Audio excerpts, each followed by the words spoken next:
You're listening to BQN. Assimilate the audio.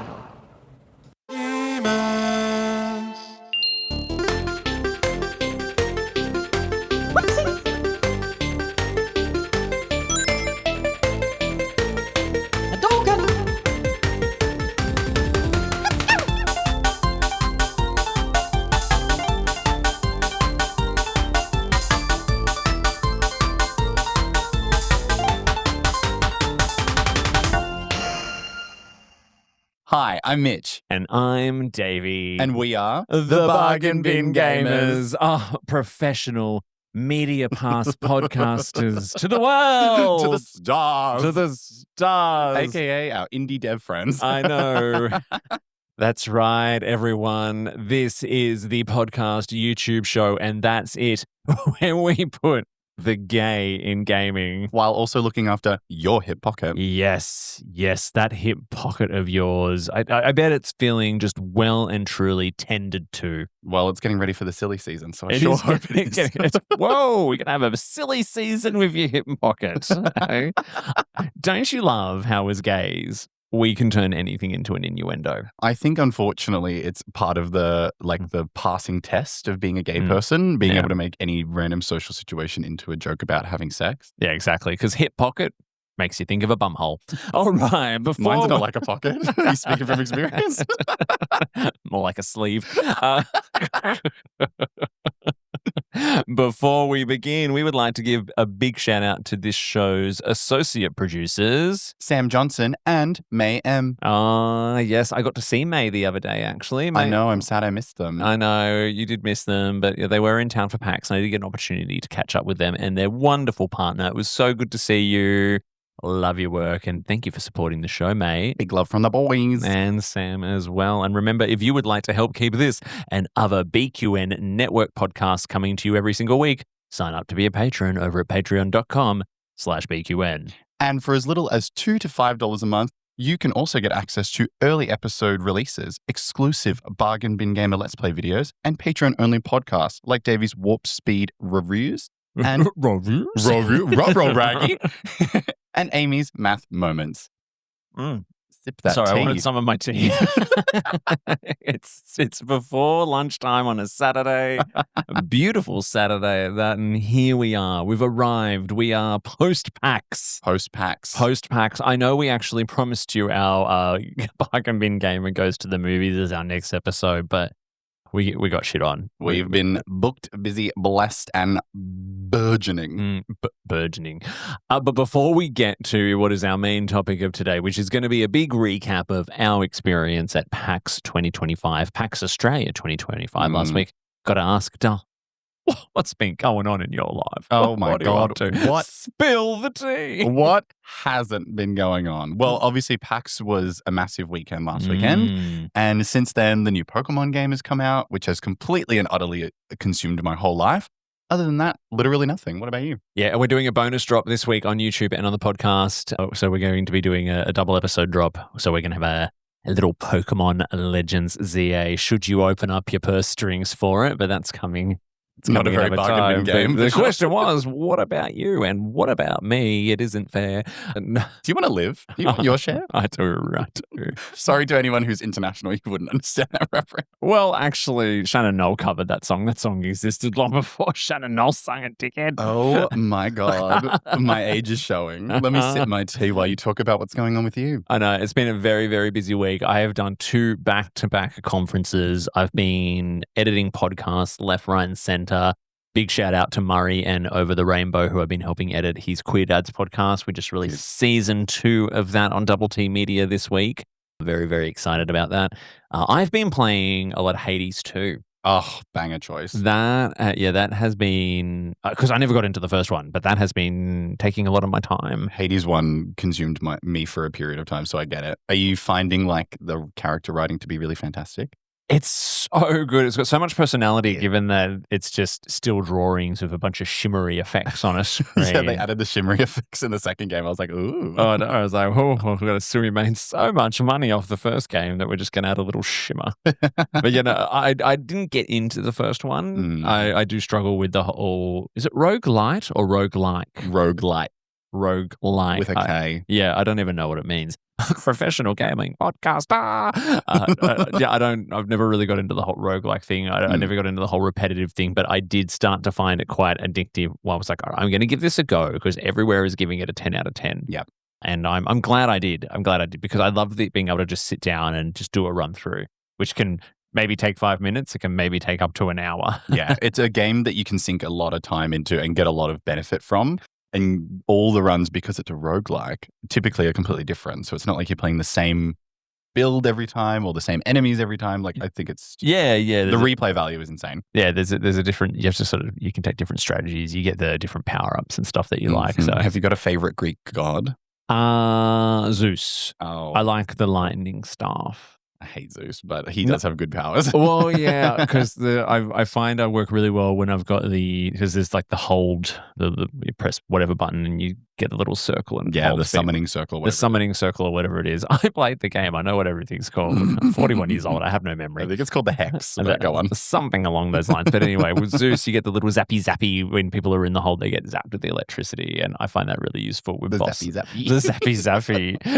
And I find that really useful with bosses. Well, there's your mini review of Hades too. Yeah, get into that. But that's what I've been up to. And then this evening, I'm going to an event called Bed by 10. Bed by 10. And I will leave by 5. And what did I call that party? Over 35's party. Because I'm not drinking at the moment, so I'm probably just going to go have a little soda water and then be like, bye quiz. Have a little splash of lime in there? Yeah, maybe. Are you allowed? A little bit. Am I allowed? He's making reference to the fact that I'm on my wedding body diet and I'm looking fabulous. He is looking good. Well, I don't know if you can tell on YouTube. Behind the mic and under the table. Behind the mic, but trust me, under the table, there's barely any of me left. If you see a bit of dust float by the camera, it's actually Davey's waist. If I turn sideways, you'll stop looking at me because I won't be there anymore, but I won't put you through that. Wow. Can you tell we've had a big rest last night? Because I have not had coffee in 4 weeks. Yeah, weird. I've not had coffee in 4 weeks. And all of a sudden I have this new natural lease on life. It's like, the sun is shining. My poos are like Christmas presents. Every episode has to have a poo reference. I know. I swear every episode. And it's not even my joke. That's from the Cates. Kate McCartney and Kate McLennan. Shout out to you girls because I know you watch. Long-time supporter. Long-time fans of the show. All right, Davey, what are we talking about? Today, Enough fucking about. Enough fucking about. We are here to recap our PAX Australia 2025 experience. There he goes. Hang on. I can't find them. Where are they? Where's the last room? PAX Australia 2025. Mitch and Davey are bargain bin. It's all right. I swore we were past this.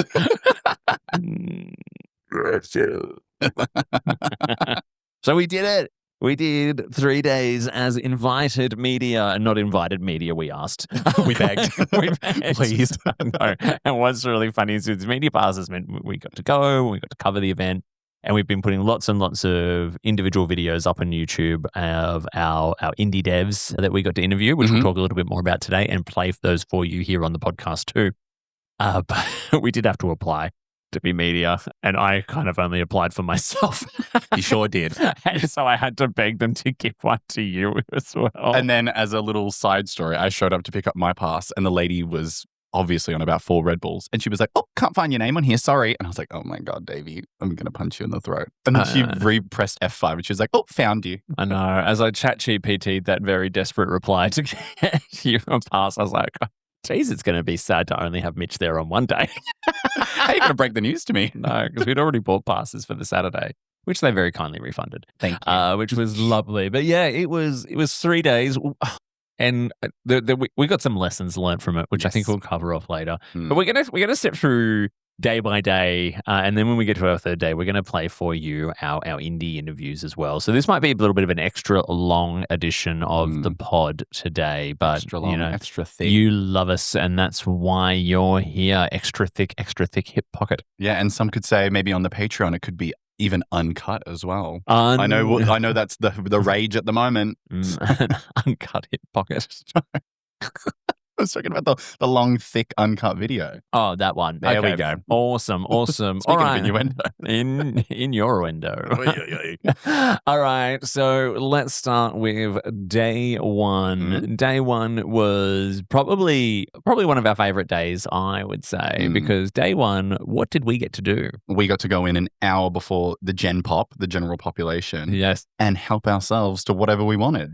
Yeah, not quite that much, but we did get media hour. Mm-hmm. So media hour was our opportunity to go in and soak it all up, get lots of B-roll footage, try everything, and do our interviews, which we didn't.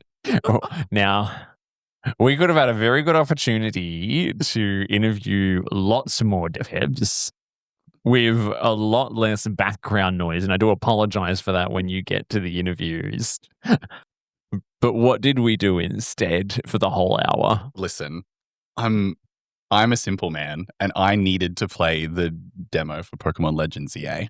And so I weaponized my hour media entry to get in that Nintendo line because that was a bumper-to-bumper line for the whole weekend, and I can't wait that long. I can't do it. Yeah. And lines are not for me. Depending upon the context, lines are not for me, okay?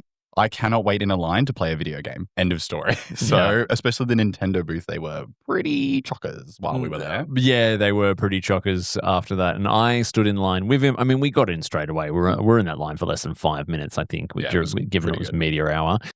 And I stood behind you and filmed it all because we wanted to bring you exclusive footage of a game that was coming out in 6 days, which is already out by the time you're listening to this. We've already played it by then. All right. This is they're finally going to take notice and send us review codes. I wish. Would have saved me $110. Anyway. Yeah. And I also played Metroid Prime 4, which I actually really, really, really enjoyed. And, I was excited for you to get your little teaser, your 6-day in advance teaser. I really needed it. Of Pokemon Legends. You were really impressed too. You were having a good time. I was. The lady was also vaguely impressed with me as well. Someone who's played the game for 20 years could actually play it well. She was kind of shocked. I won a little badge for it, which was quite fun. One of the ladies was basically completely unaware of what Pokemon even was, which was hilarious. The Nintendo workers were all, I assume, marketing people purchased for the thing. They didn't really know anything about the game, which was quite fun. But the demo was 2 parts. There was kind of like a gauntlet run situation, and then there was like a boss battle. Upon playing the game, which we'll get to later, I found out that that's pretty early in the game and basically unchanged, which was very interesting. But yeah, it was really, really fun. How did you find Metroid? Did you love it? Yeah, I did. I really, really loved it. We did post a reel up on YouTube, TikTok, and Instagram with those impressions as well. So we'll provide a link just so we don't want to double up too much. But I did enjoy it. I did not enjoy being forced to use the mouse controls. My little T-Rex 41-year-old hands were like, You did look a little uncomfortable.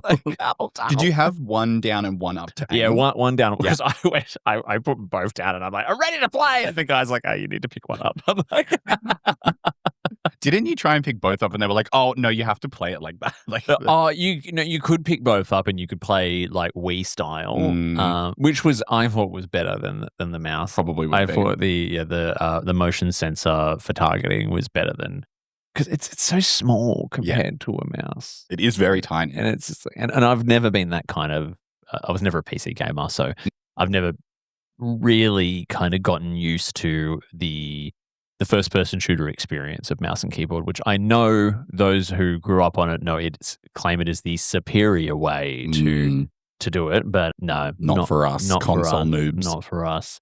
We didn't, there was other stuff going on in the Nintendo booth. They had really cool Mario Kart knockout tournaments going on live. I really would have loved to have had a go at that, but again, after the media hour was done, it was so busy. They had like PAX people at the end of lines with little signs saying line full so that they wouldn't spill out into the walkway. And I'm pretty sure at the Nintendo booth, they were pretty much like there full time. Like it was like a 1 in, 1 out stitch. Yeah. But it was good to see it though. It was pulling in quite a crowd. They had other games. Mario Galaxy 1 and 2 was there, even though those were already out. But I think it's, convincing people to buy it because there was a little section where you could go and buy a Switch or pre-order games. They had like their little Nintendo shop, but also one of the big crowd drawers that confused me, but apparently not you, was Kirby Air Riders. It was Yeah. popping off. It was more popular than Pokemon. It was more popular than Metroid. It's crazy. It was insane. Everyone was really keen to try it. I think it's because it's this cult game from like 20 years ago on the GameCube that is getting a new iteration, and everyone's just like, they want to see what it's like. We didn't get to play it because just the line was just too long, and we were just very conscious of what time we had. But all accounts of what I've seen online, people are raving. They're just saying it's very, very simple, but a lot of fun. It looked very cute as well. Like the graphics look nice, but obviously it's Kirby, so it's supposed to be kind of adorable. And it did look pretty cute. Yeah. Bright colors, lots of little stars and everything. Yeah, what we saw. They had the new, what are they, the Age of Calamity, the Hyrule Warriors. Didn't even go anywhere near it. And then how did you find your run-in with Elden Ring? Well, so little behind the curtain area for mature games. They had Elden Ring and Borderlands 4. Mm-hmm. I watched some people playing Borderlands 4. It did not look like it was running well. Mm-mm. And I played Elden Ring as well. I've never been a Dark Souls fan anyway, but I played it for a tiny little bit and I'm like, oh, this feels like garbage. It looked like it ran kind of like molasses. It looked like it wasn't particularly responsive. Yeah, it was not great. I was in the big open world part, which I know other people who played the demo said that it's, when you're in the big open area, it is a lot worse.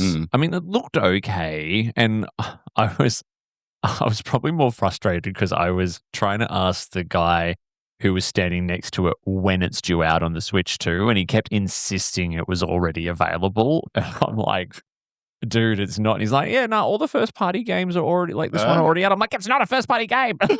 Also, for some reason, which I don't understand why, maybe it was to cover up some graphics, they didn't have a TV for it. Every other game there had it being played on a TV. You could only play it in handheld. Very odd. I thought that was suspicious. I'm guessing it's because the code probably hasn't been optimized for docked mode yet, because sometimes games can run better in handheld, especially games like that. Like I've definitely know, Cyberpunk and Star Wars Outlaws. I mean, they look fine docked, but they really, really shine playing them undocked in handheld mode. Yeah, they look much better in that regard. But then again, both of those games felt like they looked and ran better than what I got to see of Elden Ring. I'm probably not going to buy it anyway because they're not really my kind of games. Not really your target audience. Yeah, I'm also willing to be surprised by it because people were really surprised by Star Wars Outlaws. The early footage of that really, really had people going, no, thank you. But then it surprised and delighted upon its release. So that was the Nintendo booth, and that was thanks for having us, by the way. Half of our first day. Thanks for having us. God. Yeah. And then we kind of used the first day to get a lay of the land a little bit. We did, and because there is a lot of land to get the lay of. Oh boy, was there! Those legs are gonna work out. And the Melbourne Convention and Exhibition Centre is such a fantastic place. It's such an incredible venue, and there are other events going on at that time. Like it's insane, like just how big this is. You've got and lots of you were probably there, but you've got that one area where it's all, one side's kind of all video games, the other side's kind of all retail and tabletop games and RPGs and classic consoles, which we didn't really play this year, but had a little look at. And then you've got the other side where the plenary theatre is, which is where they have keynote speeches and like breakout panel sessions and an area where we spent a bit of time, which was the PAX Together Lounge. Used to be called the Diversity Lounge, but now it's called the Together Lounge. But it was good to see it up there. Obviously, we spent some time with Jacob Warren and our good friend from the Melbourne Gamers. They were up there and they sold out of their pins, which was nice. Day one, by the way. Good job. Yeah. And we ran into a few other people as well, like The Lab. So they were a group who were about creating community and opportunities for neurodiverse people. Correct. I believe. Really helped. Like, I really connected with that. Obviously, because of my pod employment. Yeah. Yeah, that was really cool. Checkpoint Gaming from Joy 94.9 were there, which was cool to see as well. We had a little bit of chat to them. And there was the multicultural group as well. Yes. And they were there and they had a petition for the the changes in Queensland around healthcare for trans people who For are trans like youth, yeah. trans youth. That's right, which we signed. We sure did. I We're hope I happy get to their email. sign that. Yes, and they wanted you to draw your favorite multicultural video game character on a little whiteboard. And who Sure. did you draw? Well, I was trying to think about multiculturalism in gaming, and I thought about Urbosa from Breath of the Wild because she's a Gerudo. And I think the Gerudos are really cool, especially because in previous games, I know they were kind of a racial stereotype for vaguely Middle Eastern people with their scimitars and only robbing and there being bandits. And then in Breath of the Wild, they got a revamp and now they're like cool warrior women that are like really powerful and strong. So I thought that was cool. So I drew her because I love her. And then they were like, wow, that's amazing. And I was like, that's really bad, but thank you. I appreciate the sentiment. We also joined the Melbourne Gamers. They did a social in the evening as well. We went and played Skulls with some friends. Some old mates of mine from Canberra showed up. Classic Skulls. We love Skulls. Yeah, we played that for a little bit, and I think we just played Skulls. We did just play Skulls. We did just play Skulls. It was nice to have a period where we could sit. Yes. We got to sit. We got to be social. It was unfortunate that we weren't at a bar. We couldn't have a beer. But that's okay. We don't need it. That's right. We have plenty of personality without it. We had our expensive bottles of water that we purchased from the convention center. No. Oh my God. Yeah. $5.30 for a bottle of Coolridge. God, Not a sponsor. Not a sponsor. But if you feel like it. Yeah. And the one tap at the back of the hall where you could go and fill it up. The one that everyone was kind of corralled around like a watering hole. Yeah. Yeah. So, yeah, that was good fun. Well received. The Melbourne Gamers as well. They had a good crowd up there. I think Jacob Warren organised that most years. Yes, which they did a really fantastic job. I do feel a bit bad for them because upstairs, for some reason, the AC wasn't working. So they were basically being hotboxed upstairs. There's a stinker up there. But then when we went into the little convention room area, the AC was like Arctic. So maybe they just had a broken one, but oh well. Yeah. Just meant that Warren got to wear a tank top. I'm sure he was devastated. Yeah. Poor old fella.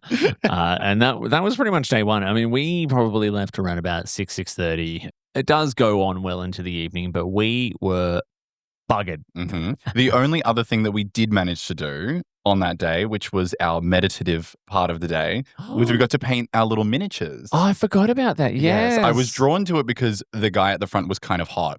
And I was like, I wonder what all the hype is about painting miniatures, because I have friends that play Warhammer, Warframe, Warhammer, yeah. And they spend so much money and time on painting their miniatures. And I was like, why don't we give it a try? It was free. Thank you for that, by the way. Massive shout out. Yeah, pick your little miniature. They had like 2 or 3 you could pick from. Yeah, there was like a Star Wars battle guy and there was like a wizard with a paintbrush. Yeah, a wizard. And so we got to do that. They gave us 45 minutes. They provided all the paint and everything. And I was locked in. Yeah. Single-minded process, meditative. It was great. I was surprised how much I enjoyed that. We were supposed to get 45 minutes. I reckon we were there for over an hour. I got to my brain went nice and quiet. I was sitting, I was resting. I noticed my tongue was out the whole time. I was like, I was painting because I was focusing. I can see how people get obsessed with it. Yes. Because you're totally right. The focus that's required for it just makes the brain just go, this is all I need to do right now. Well, I can imagine if you have like a high stress job or you work really long hours, being able to turn off your brain and do that would be a massive draw. So the people that I know that do it, they do have very, very stressful jobs. So it kind of it clicked in my brain as to why they're so obsessed with it, because it's almost like a meditative, quiet time. It's just you. You don't have to think. I really enjoyed it. I can see myself doing it again. Sweet. Good times. Sweet, bro. Sweet. Fucking my fucking PAX. All right. Day 2. Woo! Day 2. The first thing I've got written here is hot nerds. Oh my God. I was a problem. I apologize to any men that I looked at in a funny way during those 2 days. I had no time to do anything else other than go to PAX. And so I was a feral pig. They were all very hot. I will speak solely for Davey because he's a taken lady. They were all very hot. And so the ones that did stand out were really, really hot. But because they're nerds, they were even hotter. I was like, great. No, there was certainly a high percentage of attractiveness lurking about. Where the was floor. the hot guy for that? What was that in one? the Doom. It was Doom, of course. It was. That's something for Doom. This the new big, tall, Doom. straight guy with his arms out, and I was like, okay, I guess I'm into Doom now. I know. You pretty much caused like a domino effect because you kind of screeched to a stop. Everyone behind you is like, we'd like to keep walking, dude. Like, Listen, I'm a simple man. But yes, that was definitely a highlight of day 2. What else did we do on day 2? I was just going to say, thank you, PAX, for the eye. Yes, thank you. Lovely. It does happen every year. They do come out to play and they travel down. So thank you. Yeah. We also went and saw a little bit of friend of the pod, Matt Frequencies, who was putting on his rave in one of the rooms upstairs to a bunch of people sitting down. That was fun. But yeah, he actually made it really fun and really engaging. So Matt was on the show just a little while ago now. So he was our video game DJ who does the interactive video game adventure raves. Yes. And so it was nice to actually see what it's like in person. And he'd made like D&D style, he'd made this big inflatable dice. So when he was giving people options on the interactive musical journey, like, okay, we've arrived at the castle. What are we going to do? Someone would shout out, knock down the door. And he'd be like, all right, come up and roll the dice. And they'd have to get up the front, roll this big inflatable dice. And it would be like, the guy got a 1. He's like, oh, sorry, you failed. Yeah. They'd have to toddle off back to the seat. It was funny to watch people sit at the rave. But Yeah, there was a couple of people down the front who were sort of trying to get things moving a little bit, which was cool. And, he was playing... He wasn't just playing like video game music. Like there was Spice Girls and all kinds of stuff in there. So Matt, you did a really, really good job. We didn't get to see the whole thing because we had other stuff to do, and you went to the toilet and then couldn't come back. They didn't let me in. It was like a nightclub. It was like a 1 in, 1 out situation. It was standing room only. Yeah, they got capacity limits in those rooms. Day 2 was probably our shortest day because something happened not long after that, which kind of brought the day to an end. Which was we had emergency evacuation. We did have an emergency evacuation. We had to evacuate the dance floor because we were infected by the sound. So, did you say Stop the Beat's Killing Me? So they did. Yeah, we were midway. Well, you were midway through playing a lesbian werewolf game. Obviously, very on brand. I don't know if it was a lesbian werewolf game. We had not actually ascertained whether there was any lesbians in that game or not yet. I think it was squarely lesbian. The lady was very much a lesbian based on her carabiner and her short cut hair. So. Yeah. She was, there was some lesbianism going on. But yeah, the alarm basically went off and it said emergency imminent or evacuation imminent. Incident has been detected. Please prepare to evacuate. And we were like, I was a little scared. Yes, I was a little scared. But, we got out. They got everyone out in an orderly fashion. It was surprisingly not a stampede, which was kind of nice. I was a bit worried. I immediately thought of like a really serious emergency. Yes. So I was a little freaked out. Turns out it was someone vaping in the bathroom, ? Well, the official statement was that it was a false alarm. Yes. However, we put up a TikTok about it, which was our most popular TikTok ever, by the way. And lots of people were actually saying there was a rumor going around that it was a code brown. Yes, I did hear that as well. That someone apparently shat themselves on the expo floor. I don't know if that would be a reason to close down the whole venue, though. Oh, it depends on how big the shit was.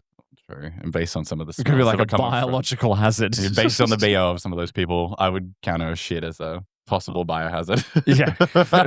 If someone slipped on it and there's a big smear going halfway down the tabletop section. Of course, it'd be the tabletop section. But yeah, I think we were feeling pretty tired by that point. That was about 4:00 in the afternoon. So we called it a day. Yes. We did call it a day at that point. But that was okay because we were going to come back for day 3. Day 3 was our real kind of like media heavy day. That was the media day. We didn't weaponize the fact that we had a free whole hour to do our media stuff. We did it on the final day. Yeah, exactly. Which was actually probably a little bit better because it's a wee bit quieter. Because let me just say, days 1 and 2, so busy. Why was Friday so busy? Don't you people have jobs? Says us who took days off. Exactly. We're the media, though. Yeah, exactly that. And day 2 was sold out, but day 3 was a little bit on the quieter side, which was nice. Was good. So we went around and interviewed a handful of indie devs, a couple who we had selected prior to going to the event because as media pass holders. Oh, we didn't even bring our passes. I need that Leonardo DiCaprio meme. Yes, a lot of them were contacting us beforehand about their games. There were so many to try, and I really wish we could have got around to try everything. But the indie sections were absolutely packed full of people. Popping off. So they were busy. They were so busy, and we love to see it because there's so many indies out there doing so many wonderful, unique things, which is fantastic. So we got around and saw 1, 2, 3, 4 who we did interviews with, which we loved every single one of them. And I'm going to start with my first interview, which was a game called Memories Reach. So we met the wonderful Ben, who is the creative director at 100 Stones Interactive. Memories Reach is a 3D puzzle Metroidvania in Ben's words. And it was, like, in terms of graphics, it was the most probably like professional, like AAA looking game from the graphics. It was beautiful. It was giving kind of like Portal meets Half-Life. Yes, definitely. Yeah, yes. it looked really good. Very professional. Congratulations on that. Obviously, graphics don't make everything, but yeah, it was especially.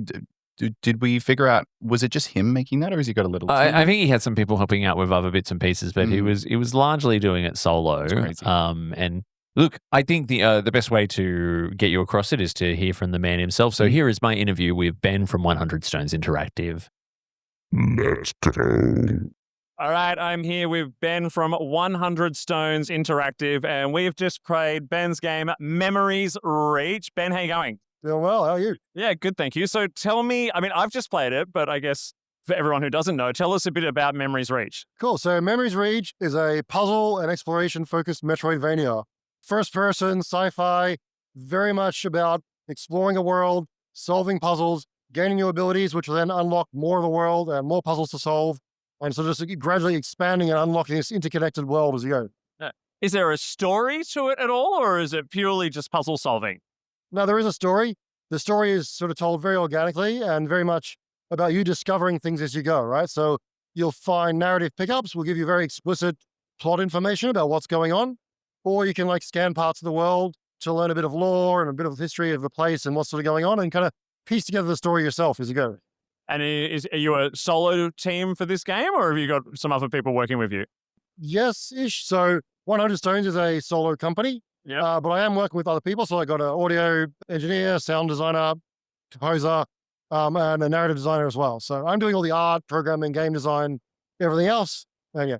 Incredible. And one of the things like that was immediately obvious to me, so we've done a lot of PAX, we've done a lot of indie games at PAX, is just the beautiful 3D graphics that you have on display here.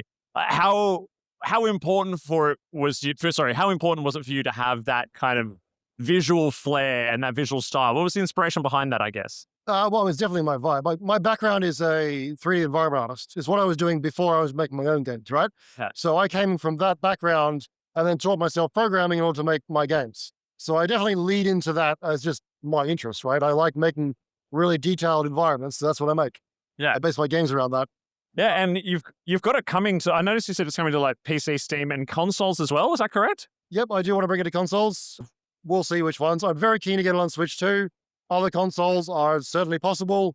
Figure that out after the PC launch, really. So I get it out on that first. Solo dev makes it difficult. So launch PC first. We'll worry about the rest after that. Yeah, well, it's stunning. It's beautiful. It's a lot of fun to play, even though I needed a tiny little bit of help. Just a little bit of help. Yeah, but you did say the demo that you've got here, which is exclusive for PAX, is kind of midway through the game. So yes, it's definitely more difficult. So this demo uses a bunch of puzzle rooms from, say, the third major area of the game, which is a good chunk of the way into the game. It's a lot more difficult. I took some of the most fun puzzles from that area and stuck them together into a custom demo for this, which does mean they're a bit more difficult. They do assume a bunch of knowledge that most players here won't have. So I do have to kind of like help them along a little bit. But yeah, I really wanted to show off the new mechanic because it's quite a fun thing to use. So yeah, it was good though. I mean, even though you had to give me a couple of little nudges, when I actually solved something, I felt really, really smart. And that's what you want in a puzzle game. That's definitely what I'm trying. And I'm really trying to make it so that each puzzle is enjoyable to solve and is always not the most obvious solution. Usually I try and make it so that the puzzle almost leads you into a trap. Like you think you've got it, you think you can figure it out. You go towards the end, didn't work because of like there's a door here or something. I wasn't expecting that. As you saw with the bridge, where the gate was shut. You finally thought you got it. Gate shut, can't get it. Okay, now what do I do? And you have to kind of like think back over the layout of the room. Like, how else can I use this room or the mechanics in here to bypass this? So trying to make it, so the final solution to a puzzle is not the most obvious solution to a puzzle. Yeah. Are you a big puzzle game fan yourself? Like, what's some of your puzzle game inspiration behind this? Oh, that's interesting actually, because I would say that most of the puzzle inspiration comes more from games like Legend of Zelda than it does from like traditional puzzle games. And the reason for that is I'm going for a very much more environmental driven sort of puzzle solving, like you find in the Zelda games, than the traditional, here is a room with a puzzle mechanics to solve, then move on to the next room kind of thing. That being said, there's games like Talos Principle, definitely an influence, and Portal and that kind of thing. So you get that kind of like environmental mechanics driven puzzle. But run. I'm glad you said that, because I was getting kind of Zelda dungeon, but also a little bit of Portal vibes as well, which is really cool. So you can wishlist now on Steam, and there's a demo on Steam as well. Is that right? Yeah. So I did Steam Next Fest earlier this year, and that demo is still on Steam. So you can play that. It's basically the opening section of the game. It's quite a large chunk of content there. Yeah, you can check it out. Give the game a wish list. Yeah, let me know what you think. So we're back. And we're back. And that was the wonderful Ben. We really, really enjoyed getting to meet him, really enjoyed the game. So we'll make sure we include links to that one down below. Thank you so much, Ben. The next one was another one that I interviewed. We'll get to yours in a second. Yeah, apparently we're doing you first. The important one first. Yeah, the important one first. And we got to meet the wonderful Sam, and we played Sam's game. How was your day? How was it? My day so far has been fantastic. Yeah, what about you? Yeah, that's good. That's not Sam no lost dogs here. Sam was great to talk to. I mean, all of them were fantastic to talk to, but Sam was so passionate about her game. And I can see why. It is a very 90s inspired point and click adventure set in New Zealand with an Indian family. The dog's gone missing. There's all this like cool multicultural elements built into it because there's a mystery to solve. The Festival of Diwali's got something to do with it. So I got to play a little bit of it, and I got to have a really good conversation with Sam. So let's hear from Sam right now.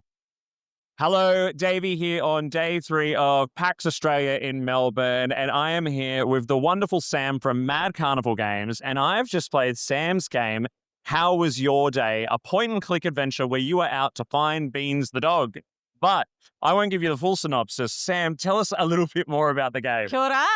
So how was your day? Think Groundhog Day meets Stranger Things with a cultural twist. Nice. And that's the premise of the game. So you follow 13-year-old Dia, who's recently moved to New Zealand from Fiji. She's not settling in. It's a bit of a culture shock. Her parents are distracted with financial worries, and her brother's got a new girlfriend, so he's been really annoying. But there is one light in her life, which is a stray dog she's found and named Beans. And one particularly bad day, she comes home and Beans is missing. And then she finds herself stuck in a mysterious time loop. And she kind of has to come out of her comfort zone and talk to people around her and her parents to figure out what's going on with Beans and the time loop. Amazing. And I wanted to know what inspired the story, because I was drawn to it because of a lost dog. And I'm a dog person, and it's one of my biggest fears. But, yeah. What is there any kind of real life experience behind that? No, we didn't lose our dog, but the inspiration came from my son. He's 11 now, but he was 9 at the time, and I was walking him home from school and had my usual question, how was your day? And he said, good, and we're very engaged, but for a split second I saw his teenage self. And I was like, gosh, it must feel like Groundhog Day for teenagers. They go through their day, their parents ask them, how's their day? And they say good, and it all happens all over again. And from a parent, we're genuinely interested in how their day was, how they're doing. We want to hear from them. And I think a lot of teens hold a lot of stuff in their head. And if they just communicated and shared some of that, I think problems could be halved. So the idea was, this repeated day, this Groundhog Day premise, this repeated day could offer some opportunity to kind of have conversations and dive deeper. And then what's the catalyst for you wanting to do that, And the lost dog came into it. And so what could be something that you'd feel like, I really want to get to the bottom of this, and it's, a dog, which I'm a dog lover as well. So that would be awful, awful to lose my dog. So, yeah. Yeah, and maybe a little bit of sort of retrospective or introspection of your own teenage life, maybe. Oh, totally. I mean, I moved from Fiji to New Zealand when I was 9. Yeah. And this was in the 80s. So the game set in the 80s.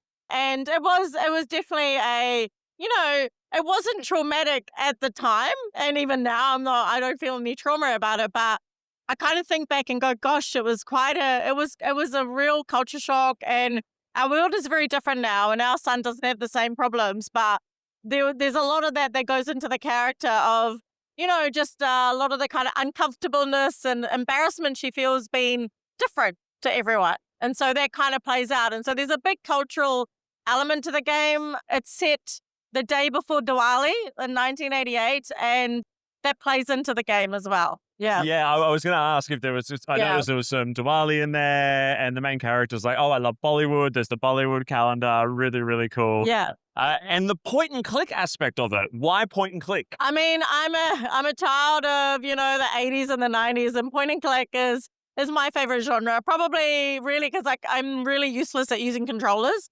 and get a little bit motion sick, but I just personally love narrative puzzle games and adventure, and just the ability to do something like that has been a dream. One of my favorite games of all time is Gabriel Knight and Monkey Island and, some of those. So I really love the idea of being able to create a narrative interactive story, but with puzzles in the mix as well. Yeah. And there's a resurgence or a renaissance happening with especially in the indie scene. Especially in the indie scene. And one thing that really stood out to me as well is the artwork. Now, I'm assuming it's all hand-drawn, hand-painted. Yeah, so we've got an amazing artist, and our team's all New Zealand-based, and Laura's just done an amazing job. And there's a lot of serendipitous moments with the game, and she had reached out to me kind of a couple of years ago when I just got a tiny bit of funding for the game and thought, what's next? And saw her art, and it was exactly what I had in my mind. And so yeah, the rest is history, really. She started, doing some concept art, and I was like, this is it. This is a style.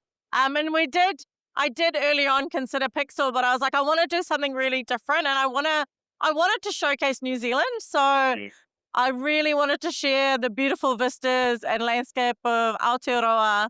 And I think, she just does a really great job of capturing that. And I just didn't think Pixel would do it justice. Really... It gives it a whole life and personality all of its own. So fantastic choice. Yeah. You're here at PAX. You're here with Code. You've got this whole big New Zealand cohort. We've spoken to so many of you over the last couple of days. What kind of feedback have you been receiving from the Aussies? Oh, amazing! I think we need a bigger booth and more space. It's really, so crowded. I know, right? So I mean, the New Zealand games, and there's such a variety of them. They've all just got such amazing work, quite polished, and I think we just, really do punch above. And I feel like it's such a thing to say, but we kind of forget how small we are, but that kind of helps us be, I think it's, the word scrappy, we know, and I think the teams just do really well, and all the different art styles, we just have this amazing kind of vast amount of talent that's on show, which is great. Yeah, I mean, we came to PAX last year. We met so many Kiwi devs, and we've kept in touch with them. We're taking over. Games Great. And the Burger Boys and all that kind of stuff. And everyone here this year is fantastic as well. So for your game, though, how was your day? What can we expect coming up in the future? Yeah, so there's a demo out on Steam at the moment. So you can go and play. It's about 45 to 60 minutes. It'll give you a little bit of a taste of the game. You get to meet Beans, which you didn't get to do today. So you get to meet Beans and then you lose Beans. And we're looking at just developing it out further. I just decided a few weeks ago to add voiceover to the game. So I was really arming and ahhing about choice. It. But yeah, I'm just like, you know what? I was worried about the Kiwi accents potentially not, and it's not a worry. Well, you're showcasing New Zealand, as you said. Exactly. So go all in. So I'm doing that, and we're looking to, as I said, the game set the day before Diwali in 1988, and Diwali is one of those holidays that is different date every year. It's linked to the new moon. So again, serendipitously, next year Diwali falls on the exact same date as it did in 1988. Yeah. So I'm using that if I'm done in time to use that as our platform to Nice. launch. I love that. Yeah. Awesome. Well, we'll include all of the links. So make sure you wish list it on Steam now. Sam, it was an absolute pleasure. Thank Good you luck so with the much. game. Thanks so much, guys. You're welcome. Thanks. And that was Sam, everybody. Welcome back. So stupid. And the next one was one of your very first interviews. Tell us Yeah. about it. So this was with Jevin, who I loved, a fabulous queer developer, and it was Adaptory, which is made by Stormcloak Games, is their running title. Now, I would say Adaptory was like a shelter simulator meets like narrative friend maker. It was kind of hard to describe. It was kind of its own little thing. I had the pleasure of being able to play it, but also be able to listen to it because they had their, his name is escaping me now. I really do apologize. The soundtrack creator was there as well. And the soundtrack was really fantastic. The game was kind of giving like a Scribblenauts energy when it came to the graphics, which was really cute. I accidentally killed one of the people as well, so I don't know if that was supposed to happen. But I was very lucky to get to also interview Jevin. So we'll have a little bit of a listen to what Jevin had to say about the game now. Let's hear from Jevin. Thanks, Jevin. You're an icon. Illy. Hi, it's Mitchie from the Bargain Bin Gamer coming here from PAX live in Melbourne 2025. And I'm here with Jevin, the sole developer of Adaptory. How are you? I'm doing great. It's my third PAX Australia in a row, and I love coming here every single year. Yeah, and can you tell me a little bit about your previous PAX experience? Yes, so I've come to PAX Australia 3 times. This is the third time with Adaptory.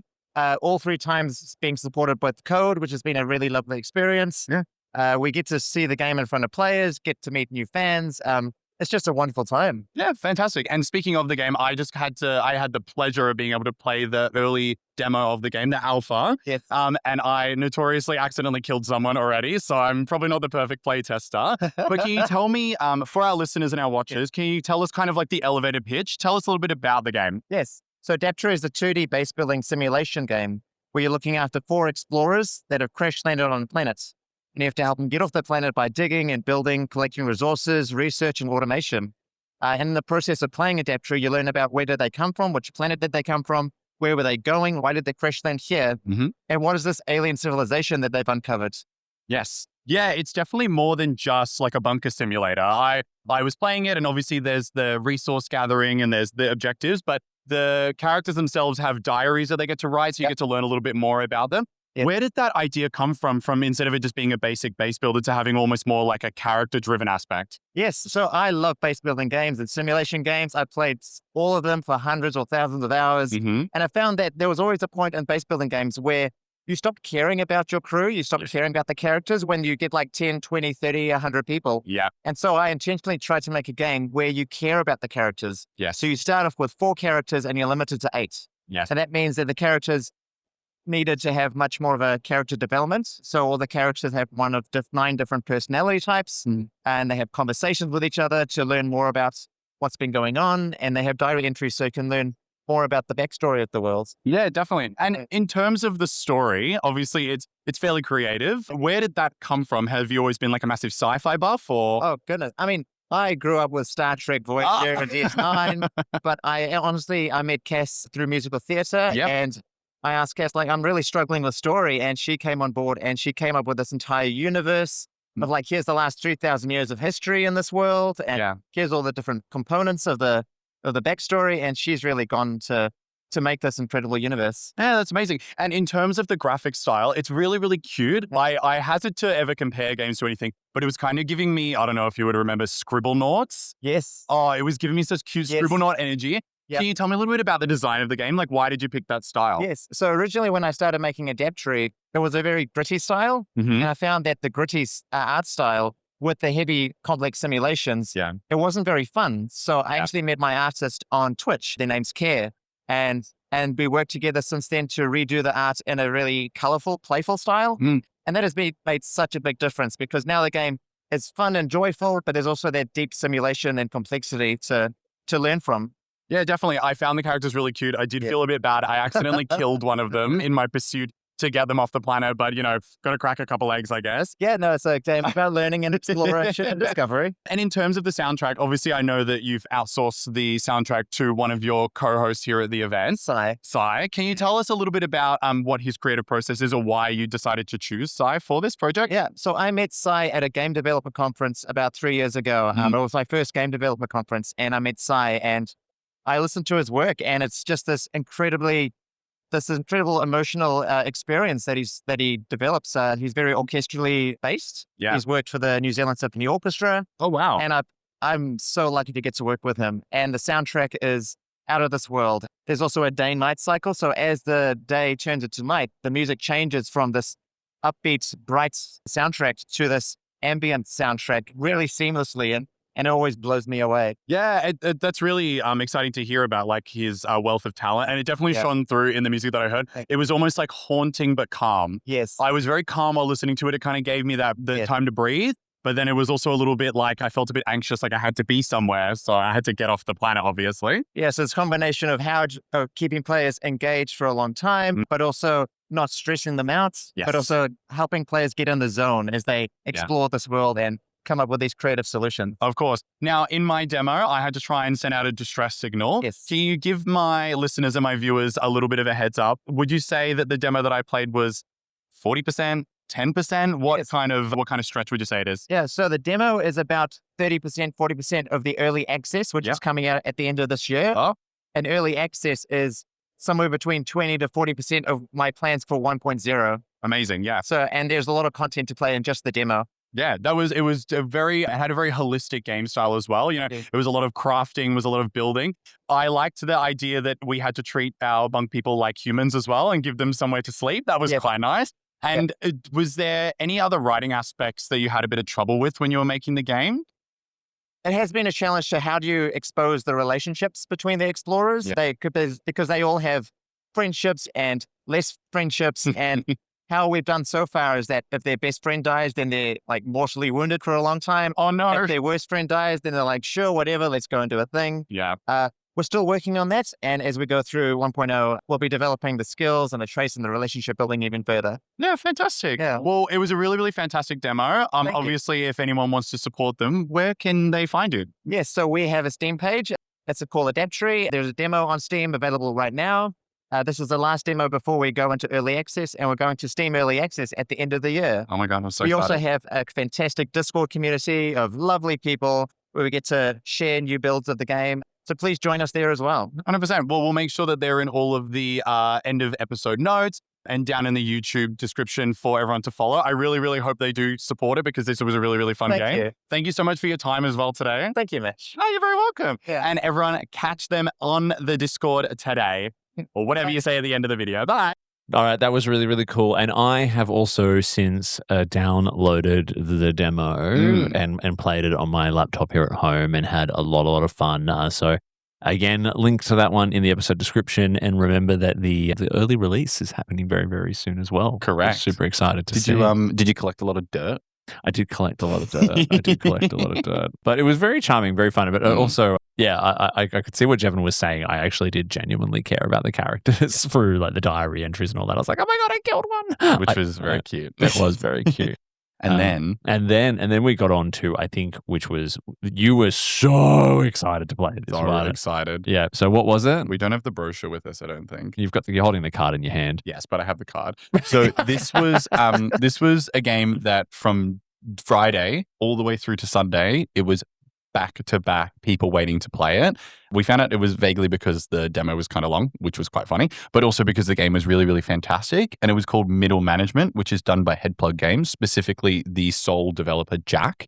His girlfriend was there as well, who sewed like a bunch of cute little outfits for them and everything. And the game itself is like a roguelike office simulator tycoon game. These indie games have got very interesting categorizations, I guess.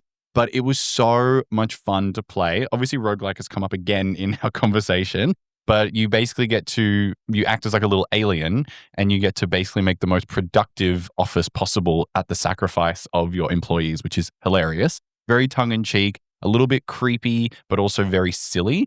And I had the distinct pleasure of being able to speak to Jack about the game, which we will have a listen to now. And here's Jack, everybody. There goes your eardrums, by the way, everyone. Jack's coming up the inside, and Penelope pole dusters creeping up your pole duster. Hi there, it's Mitch from the Bargain Gamers coming to you live from PAX 2025, and I'm here with Jack from Headplug Games. How are you today? I'm great. It's day 3 of PAX, so how's your legs? Feeling a little tired, yeah. But yeah, pretty good. Yeah, awesome. I had the distinct pleasure of being able to play his game Middle Management, which was popping off on the first few days. Yeah, it's exciting. It seems like there's been a lot of buzz. Can you tell me a little bit about like how the experience has been? Yeah, I mean, this is the first time I've publicly shown the game off to like consumers and stuff, so it's been kind of crazy and kind of unexpected, and it's just very exciting. Yeah, how's the feedback been? Generally really good. I think people are resonating with like the art style and the gameplay. Yeah. There's obviously like bugs and stuff that I wasn't aware of before, so that's fun. Well, isn't that half the reason you do it? Get a little bit of free play testing. So I had the pleasure of being able to play Middle Management. It was one of my burning ones that I wanted from the first day, but because you were so busy, I didn't get the chance to, but I got to play it yesterday. So for our listeners and our viewers, can you kind of give us like the elevator pitch for the game? Yeah, so the game is basically like a satirical office building and management game where you're this little pink blob that's in charge of like optimizing productivity in your office. And there's basic stuff like construction decision making, picking workers that synergize together, placing furniture in rooms and stuff. And then there's this body horror layer where you use tentacles to control your workers and edit their brains and other monstrous abilities like mutating and eating people. And it was definitely an interesting experience.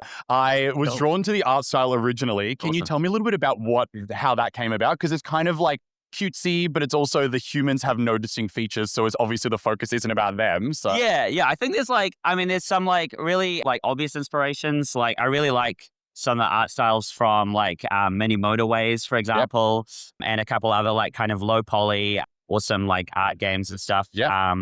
But then there's also like this kind of vibe that I want that's cute and creepy. So I wanted the game to kind of appear cute on the surface, but then have these like unnerving undertones. Yeah. And having these like faceless workers, this cute blob, and then it's kind of doing some fucked up things to people. Yeah, well, it definitely is like very cute on the surface, but there's quite some spooky bits to it. Obviously, there's the work almost till you die kind of aspect, the constantly putting profit over the well-being of the workers. Yeah. Your lovely girlfriend was telling me that she likes to make sure all of her employees have anxiety as one of their traits, which is a classic office thing. Can you tell me the inspiration? Is this based on you having like a middle management job, or where did this like spark come from? Okay, so I think it comes from a few different areas. I was definitely not enjoying my job when I was first prototyping this game. Of course. But also like a lot of my friends were really struggling with their first experiences in the workplace and some of the struggles with their bosses and stuff. Yeah. And I was like, oh, wow, this seems very pervasive. I want to like make a game about it. So yeah, definitely. And there's body horror aspects to it. There's the attaching of the tentacles to the employees so that they work more efficiently. And then you can also modify their brains. So you can almost like cut their little head open, attach little personality things, and then you can also eat them. Spoiler. You can consume all the ones that you don't like. Yeah. Are you like a big fan of like that body horror style, like almost like Alien-esque? Yeah. I think there's something about body horror that I find really interesting. It's just very like visceral and promotes this like really intense emotional reaction. Yeah. And I think like whatever you tie it into just like really enhances the experience and makes it very compelling for me. So yeah, it was the juxtaposition is quite cool because obviously like we mentioned, it's very, very cute and then you can devour your stuff, which is quite fun. So while I was playing, it's got a mix of like, it's a room office builder almost. It's almost like, I hazard to call it like a tycoon game where you kind of set it all up to optimize as best you can. Yeah. And then you've got the roguelike elements as well. Yeah. Was that an intentional blend to like add uniqueness to every play or? Yeah. I mean, so when I was first making this game and prototyping it, I kind of had a vibe and themes before I had mechanics. Yes. So it actually was kind of like a weird puzzle game for a while because I was putting in any construction stuff in the game. Yeah. Because like programming wise, it's just more difficult. Of course. So, but then I kind of came back to the drawing board and was like, this is a game that's parodying management. So I should probably make it a management game where you're building stuff. Yeah. And then it kind of clicked gameplay wise. Yeah. And then the roguelike elements, I think I personally just really enjoy roguelike games. Yeah. And I think it's a type of game that's really achievable for like a one-man like programmer and design person. So something bigger that's like more traditionally just a tycoon game is is a bit more difficult to achieve, I think, with the level of polish that I was looking for. So I could only imagine. I'm probably the least knowledgeable about game development, but when we spoke to you yesterday, you mentioned that it's only you, the developer. Your lovely girlfriend is obviously helping to do some of the system work today. Yeah, although so I definitely get like contractors to make enhance the art, make it much cooler.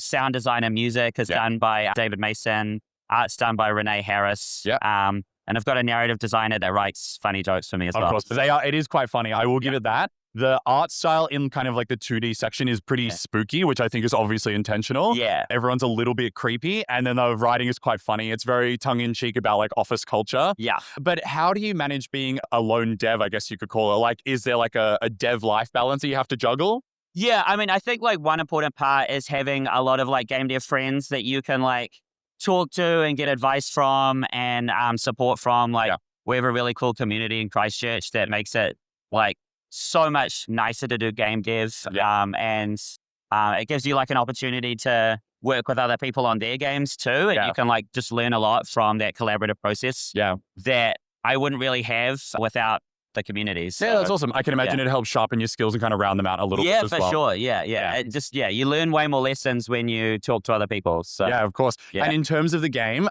have you got like an ideal release window for it? Yeah, so at the moment we're targeting the first quarter of 2027. Awesome. And we want to get the demo out like in the first half of next year. Yeah, that'd be awesome. And in terms of like our listeners and our viewers, is there any particular way that's best to support the game? Yeah, I mean, Wishlist is the game that all indies must play. Yes. So that would be the best way to support me. And you get like notified when the demo's out. And we'll be posting updates there. Yeah. We've also got a website that's got a newsletter that you can sign up to as well. Yeah, fantastic. Well, we'll make sure all of those links are in the notes at the bottom of the podcast or the video. But thanks so much for your time today, and thank you so much for letting me play your game. It was one of my highlights for the weekend. Thank you very much. No worries. Wasn't that fantastic? It was fantastic. This is so good. We'll have all the links to all of those games that we mentioned in the description below. Yes. Please wish list all of them, support all of our fabulous indie dev friends. Yes. And if you are listening to the pod or watching on YouTube, you can actually just go and catch those individual interviews as videos on the YouTube as well. And we've got little mini versions of them up on the TikTok and the Instagram. On the TikTok, showing his age. On the TikTok. I'm on the TikTok right now. Going to his over 30s party later. On the TikTok. 30s party.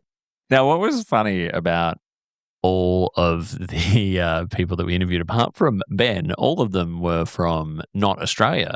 Mm-hmm. They were all Kiwis. Woo! We were hanging out in the New Zealand area, and we kind of did the same last year too. Sure did. And for good reason. I mean, our Aussie devs, they are doing fabulous stuff as well, don't get me wrong, but we were just drawn to the NZ developers, and they had all been bought out here by this fabulous group called Code. So it's the New Zealand Centre of Digital Excellence. And so we actually had a chat to V, who had helped bring everyone out and told us a lot about how they help with like grant funding and media training and help them get them signed by publishers and developers, which is amazing, because how many indie devs have we spoken to who are just trying to build an audience and having to self-publish and all this kind of stuff and throw so much of that money into it and effort, and which I think is kind of part of the deal. But I was just so impressed with the support that they're receiving through this group, and I do believe they get a lot of government funding to do it as well. Yeah, but also, as we'll see in a minute, V has been working with Code for so long. Like, it's obviously such a passion, and they speak really fondly about the indie dev scene over in New Zealand and, the types of support that they get given. And I think it's really important that, we get to give them the spotlight as well, because they're kind of like the people behind the curtain a little bit. Yeah. And V gave me this really cool fact sheet as well, which, again, this is probably one of the reasons why we love them so much. 29% female workers, 15% neurodiverse workers, and 23% LGBTQ plus workers. And V gave us a really amazing reason as to why they celebrate diversity so much at Code and in New Zealand. So hey, let's hear it from V themselves. Let's go. Okay. And we've got V coming up on the left-hand side. And it's V for the win. Hello. We are back again at PAX Australia 2025 here in beautiful Melbourne. And I am here with the fabulous V from Code. V, tell us a little bit about Code. So the verbosely named New Zealand Centre of Digital Excellence, aka Code New Zealand, is an industry accelerator body. We started as a regional economic development agency deep in the South Island in Dunedin, and now we're a national body. And the 90-second version is we have 3 main pillars. We look after the teams with grant funding, including travel grants and development grants. We do a lot of capability work where we teach them how to pitch. We give them market research, customer evaluation, that sort of stuff. And then we look at pathways where we work with educational institutions around syllabus construction. Amazing. Now, behind us here on the other side of the camera, we've got the huge code booth, which is all of the New Zealand indie devs who have come here. Now, those who watched our coverage last year and who are going to be watching this year as well are going to notice a particular theme. We love the Kiwis. Like, there are some amazing New Zealand-based indie devs here, and you've brought them all to our shores. That's incredible. Well, I mean, we haven't bought them all because there's so many more to go. I mean, we run a curated showcase at PAX Oz. We also do the other events like Gamescom, previously GDC and whatnot. And maybe next year, BitSummit, a bit of that in Kyoto as well. And we're here because all these indie devs, they're looking for audiences. They're looking to engage with media such as yourselves. Devolver Digital came through yesterday. PlayStation will show up at some point. It all just works like that. Yeah, and it's your mission to help indie devs find their footing, find their niche, get them out there on the world stage, right? So we're a bit of a unique beast because all we work on is games. Yeah, of course. So that means that we have this mandate to make sure that we bring them out for these showcases and develop that. Because the other thing too with indie devs now, everyone says discoverability is the biggest challenge. It's not. It's audience creation. So what you are in the business, and we train our teams like this, is to understand that you are in the business of generating an audience, acquiring fans. So a lot of what we do is about that, why we work with these early stage things to build their audiences, jump on their Discord servers and all around that area as well. Yeah, so I mean, it's probably one thing to come here and get a whole bunch of people wish listing your game on Steam, but actually getting them to come back and follow the journey of those devs over time and the games over time must be a whole different challenge. Create that dialogue, so they're engaging with not only your wish listing, which is great, but by itself is not enough, right? So particularly if there's someone who's really wants to get into the community and all that, making sure that you're communicating with them regularly, they're getting updates. If you're having playtest events, those people are golden, right? Because they really care about the game. But on the other hand, they're excited to see what you've done next, or you get really good feedback from them when something hasn't gone quite right. Yeah. So, and that's hugely valuable for an indie team in the development who can't afford a large playtest audience. Yeah, and I've joined so many Discord servers as a result of coming through this, including some people who I know that you have helped along the way. Our good friends for Knife Games, big shout out to them. Love for Knife. So tell me, why is there such a thriving indie gaming scene in New Zealand? Couple of reasons. So New Zealand, culturally, okay, so this is a big thing to drop. Nearly 20% of our population is Indigenous. So we have the Māori and the Pacifica influence, which is where that jank sense of humor, the Taika Waititi sense of humor comes from.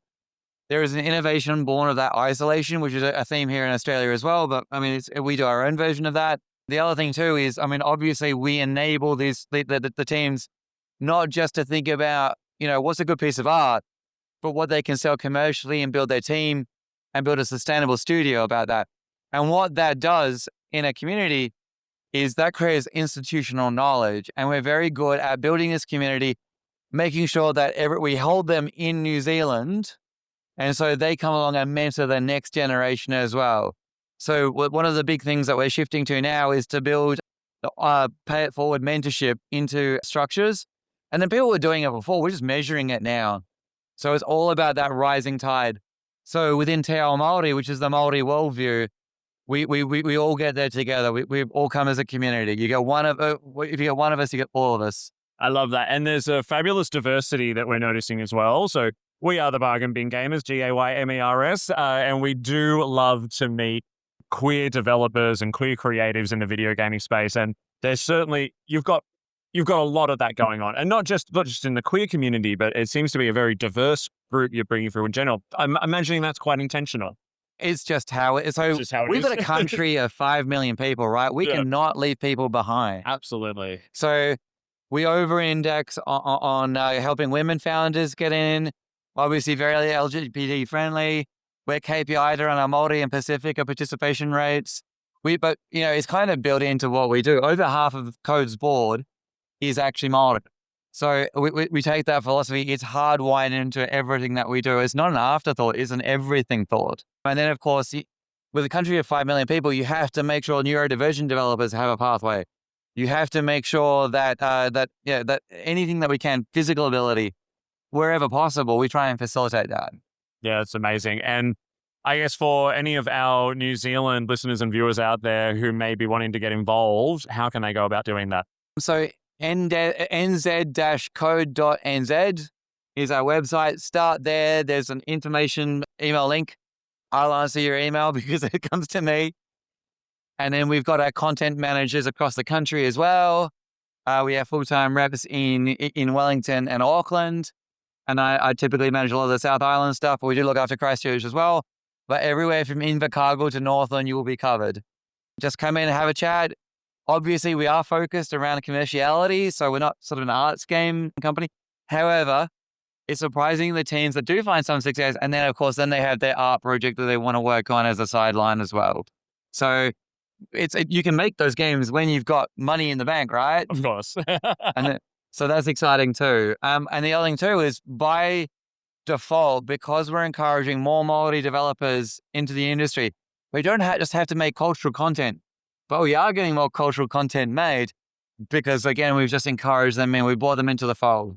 We'll include all of those links in the episode description right at the bottom on YouTube or on the podcast if that's where you are listening to this right now. V, you are doing fantastic work. Thank you so much and congratulations. And thank you so much for coming and spending the time here. And we've got Memories Reached by Ben coming up first. And then after this, How Was Your Day by Sam. She's point and clicking all over the place. And then we're saving some people on a deserted planet. It's Adaptory with Jevon. And then we're going to suck out your brains for productivity reasons. It's Jack from Middle Management. Anyway, so that was a fun little soundbite. We should use that. Oh, I'm going to use that. That's a lot of fun. So that was V. I really loved talking to V, and I love the work that V was doing, just keeping everyone engaged in the booth as well, and helping the developers, go and talk to this person, go do this. Like it was so cool. Yeah, one of my favorite things to see, and it was just so fantastic to speak to someone queer who is making so many moves to push other artists forward. Like, it's not about them. It's not about Code. Like, they were very much, like I said before, they're kind of the people behind the curtain, but they are doing such fantastic work. And they gave us free Whittaker's chocolate. So thank you so much. Thank you. We love favorite. it. So yeah, we're coming to the end of our PAX roundup. So let's do some overall impressions at the end of the day. How did you feel about our PAX experience overall? I thought it was fantastic. I kept getting electrocuted by you the entire trip, which was really fun. Oh my God. I was at the convention center again for something else later in the week. Same thing kept happening. It's the carpet. It's the carpet, I know it. Or it's me. Work on it. Melbourne Exhibition Centre. I accidentally zapped my nipple against Davey and it was not fun. Yeah. But the overall review, I thought PAX this year was really fantastic, even if we did get evacuated. Yeah. Shout out, though, if I can just jump in there. Shout out, though, to the staff during the evacuation. Oh, yeah. I know a lot of them are volunteers and all that kind of stuff, the enforcers, as they were called. A very calm and orderly evacuation. Yeah. It could have been a real Code Brown if they had not stepped up. I just want to make sure that we kind of call that out, right? Because I think that's really, really important. Everyone got out safely. No one was hurt. It was very orderly. It was very orderly, and the enforcers did a fantastic job and stayed calm and made sure we all stayed calm. Funny story, though. Apparently, the firefighters who showed up, security didn't know if they should let them in because they weren't sure if they were cosplayers or not. That makes sense. There were lots of people walking around in tactical gear and stuff. I was like, how would you even know? Yeah. So anyway, I'll continue. That was really fantastic. I always think the space is always really good. I think it was set up a little bit better this year than last year. It didn't feel as claustrophobic and it didn't feel as corridory. It felt a little bit more like you could get between everything, which is really nice. I thought the general vibe and the atmosphere was really, really fun. Everyone was having such a good time. Everyone was really, really happy. I thought the games on display were really fantastic. I did think the food was far too expensive for what I got, especially because my sushi came with plastic in it that I had to pick out of it. for $14. So thanks for that.